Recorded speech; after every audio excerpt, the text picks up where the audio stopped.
I'm gonna explain every common wood species here at K&J. Later on, we're gonna include one species on this list that quietly started the American Revolution. But first, we're gonna start with everybody's favorite, black walnut. The contrast between the sapwood and the hardwood and walnut is drastically different, with the sapwood being almost white and the hardwood being very dark. It varies in colors from brown, dark brown, purple, gray, almost green sometimes. Now, commercial outfits, they'll steam the black walnut to push the dark hardwood out into the sapwood. Walnut produces a toxic chemical called jagloni. It leaches it into the soil to kill off all the other trees around it. That chemical is still present in the wood and in the sawdust when you mill it, so make sure you're wearing proper ventilation mask when milling this stuff. Now, it's one of the woods on this list that's considered to be semi-ring porous. That's a hybrid between ring porous or open grain woods and diffuse porous or closed grain woods. We'll learn more about that in a little bit. Cool little fact about walnut, it actually looks green when it's fresh cut off the mill. That'll actually play a trick on a lot of new sawyers.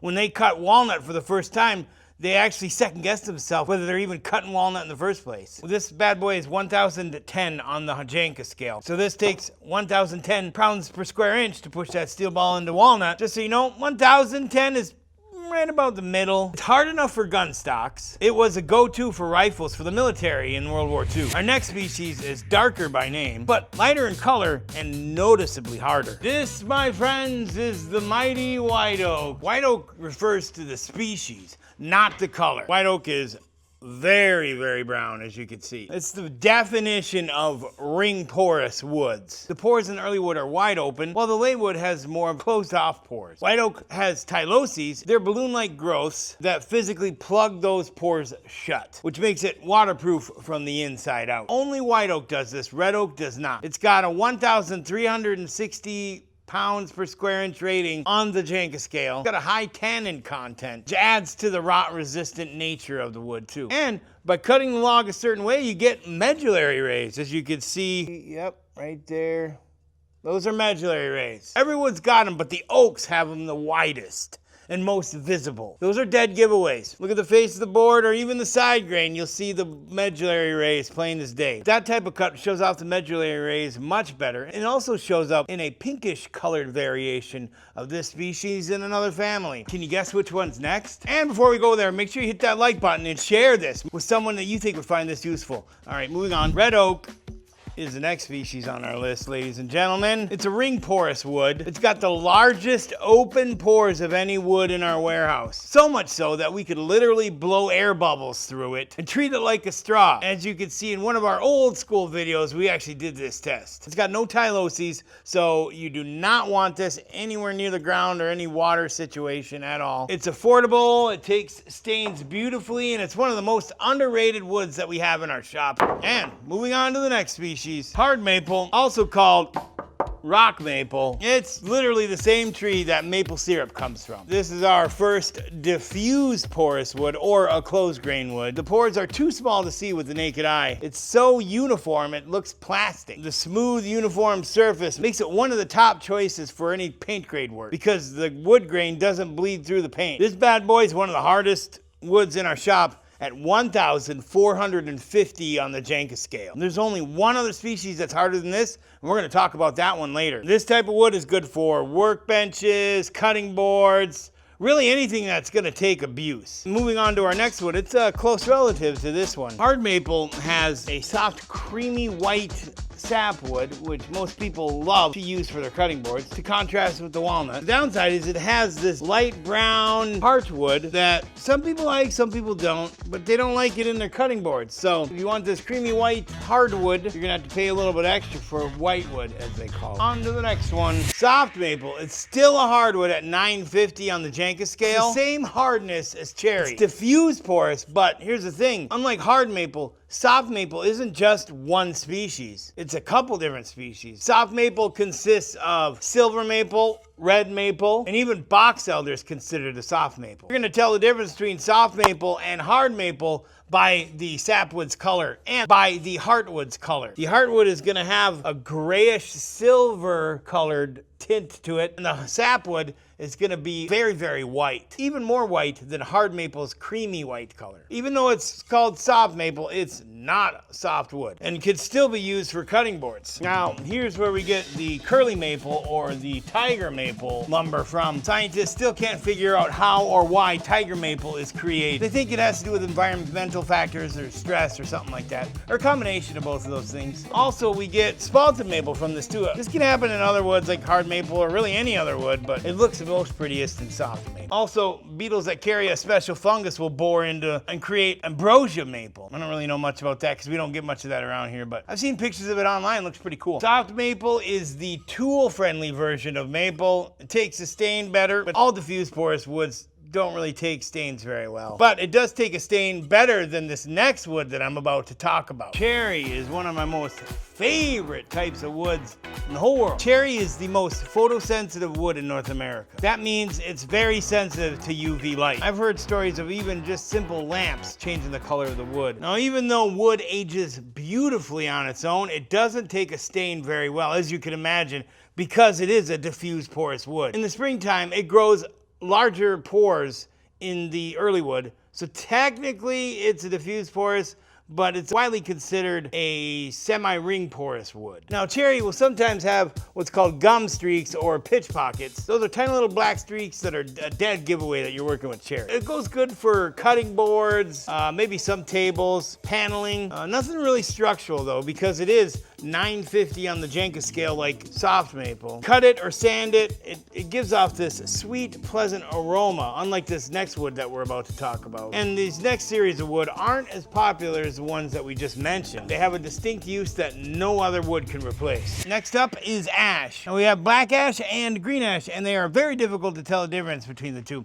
We also get white ash around here, but we don't currently have any in stock right now, so you're gonna wanna get ash lumber as soon as possible. Pretty soon it's gonna be no longer available to the public because of the emerald green ash borer beetle. This Asian invasive species have been wiping out the ash trees in our area, and the quarantine zone just keeps going further and further north. Every year it goes a little bit further north. The University of Minnesota is working very hard to find some sort of solution to this. Now, the black ash is very soft, softer than soft maple, softer than cherry even. It's 850 on the Janka scale. It's got that cathedral grain, as you can see here. Great for steam bending. And we have a bunch of tongue and groove paneling, and it looks really great as paneling. It's really great for that farmhouse look without that white oak price tag. And then we got green ash, which is way up there at 1,320 on the Janka scale. This is really hard stuff. It's a little more straight grained, shock resistant, great for tool handles, baseball bats. They found out that cultures back in the day favored the green ash for spear handles. Believe it or not, there's one species that's harder than all of them. Let's go check that out. Hickory is the hardest wood we carry,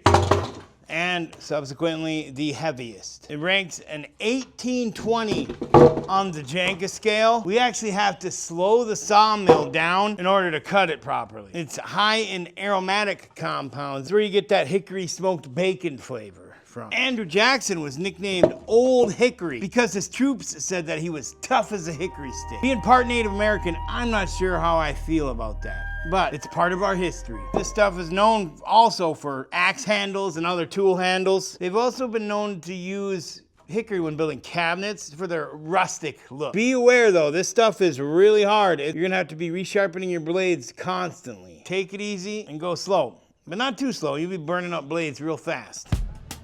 White pine is the first softwood here on our list. It doesn't use pores or vessels. It uses tiny little cells called tracheids to move water up through the tree. White pine is 380 pounds per square inch on the Janka scale. It's the lightest and easiest wood to work with on the list. But watch out for the sap. The sap of this wood, especially when fresh cut and not kiln dried, will gum up your blades real quick. And remember when I told you that there was a wood that quietly started the revolution? Well, that was white pine. In the 1700s, the British Royal Navy was obsessed with white pine. There were the only trees in the world at the time that were capable of being used for the masts for their massive warships. Cutting down a marked tree was a crime. The mark I'm talking about is the mark of the king. This stolen wood was actually one of the major sparks that started the American Revolution. Colonists wanted their own lumber, and the king wanted his masts. That, and along with the Tea Party, for some reason, started up a fire, a revolutionary fire. And speaking of revolutionary fire, our next wood's bark was prized by Native Americans for being able to start fires very easily. So the next species on our list is birch. It's a diffuse porous wood, tight uniform grain, takes a stain horribly, and it looks pretty similar to maple. This is also one of those white woods that's good for paint grade work. They also make plywood out of this stuff too. Very expensive, as you well know. This, my friends, is paper birch. It's about 910 on the Janka scale, but there's also sweet birch that's harder than maple. Sweet birch reaches 1,470 on the Janka scale. Really tough stuff. They use that for tables, chairs, benches, anything that needs to take a pounding. If you're gonna do flooring or any type of heavy work, you're gonna wanna go with the sweet birch. Paper birch, like this stuff here, is good for cabinets and paintwork. Raise your hand if you've ever heard of the spruce goose. You know, Howard Hughes' famous wooden plane. I'll share a little secret with you. It was not made out of spruce. Yes, my friends, it was made out of birch. Waterproof, rot-proof. Native Americans love this stuff because they could start fires with it easily. You use this in a pinch when you're in a survival situation. This stuff lights super easy. The next species on the list is aspen. Now, aspen ranks a 350 to a 420 on the Janka scale. The cat's eye knots on these aspen is the dead giveaway. It's cheap, plentiful, odorless, and tasteless. And I know you're asking, tasteless? Why does it need to be tasteless, Kyle? That's because they use aspen sometimes to make chopsticks, popsicle sticks, ice cream spoons. They also use it for kitchen utensils, bowls, cheese boxes, really anything that requires it to be wood, and it won't leach the wood taste or smell into the food. Now, most people think the blue whale or the sequoia tree is the largest living thing in North America, but they're wrong. It's actually an aspen grove in Utah called the Pando. Now, the Pando covers about 106 acres and weighs about 13 million pounds, and it's said to be really, really old. But there's another oldie but goodie that's coming up here that's almost impossible to split with an axe, and it was almost completely wiped out by the early 1900s. This, my friends, is called elm. Typically, we get red and green elm that grow around here. It's a ring-porous wood, and it's 830 to 860 on the Janka scale. And if you've ever tried to split elm with a maul and failed, that's the elm's fault, not yours. Elm is notoriously hard to chop. The fibers of the elm grow in a spiral pattern and it reverses every few years. This wood is very beautiful, especially the red elm. It's got that darkish, reddish, almost auburn color, very dark brown. Almost can be mistaken for ash sometimes, so watch out for that. And if you look at it on the end grain, the late wood has a specific pattern called wavy bands that only happen in elm. Back in the day, they'd use elm to make a lot of fine furniture. They also used elm to make hockey sticks because it's hard to split. Early Americans would commonly make fine furniture out of this wood. With its dark reddish color, it's a shame that we almost let it wipe completely out. Now, Dutch Elm Disease is a fungus that started in Europe around 1910. It was introduced to North America in the 1930s, leading to a massive, decades-long epidemic that killed millions of elm trees here in North America. And now, moving on to a relative of the elm, Hackberry. It's 880 on the Janka scale, ring porous, looks almost identical to ash, and most customers walk right past it. This is known to look really cool when it spalts like maple. It basically takes a utility wood and makes it something showroom worthy. We got a couple live edge slabs of Hackberry here that we haven't sold yet, but here's what the lumber looks like. It's gonna have that grayish looking heartwood with a lime green, almost yellowish sapwood. Very beautiful stuff, especially if you use a oil-based finish. It really makes the grain pop. If you find spalted hackberry, it basically sells itself. Our next species on the list is the second softwood, and it's known to smell very aromatic. Eastern red cedar. Be careful. This stuff is known to split on the ends, so you want to pre-drill everything. Eastern red cedar is known to be very aromatic, beautiful smelling. It's a softwood and it's 900 on the Janka scale. That also makes it nearly 3 times harder than white pine. It has tight tracheids that lock these oils inside, and these oils are naturally rot resistant. That's the waxy smell and feel everyone knows about. It's got a distinct white looking sapwood with a very reddish purple interior heartwood. It's quite a difference from when it's fresh sawn to when it's been aged a little bit. as you can tell too. So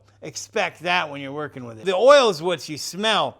That's the pesticide. The oil actually suffocates moth larvae that might live in your closets too. A cedar chest will protect wool for 50 years, no maintenance. And as far as the outdoors go, you're gonna wanna use the red heartwood only. Some say this outer white sapwood will rot a lot quicker than this inner heartwood will. And all these woods are great though, but here's the problem. Chair.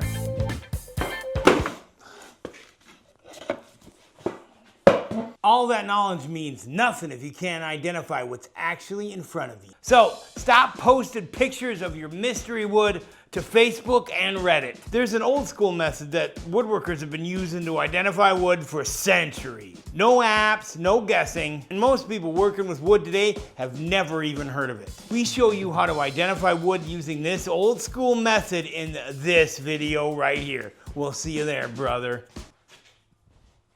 and sister. Bye. There we go, we identified all of them.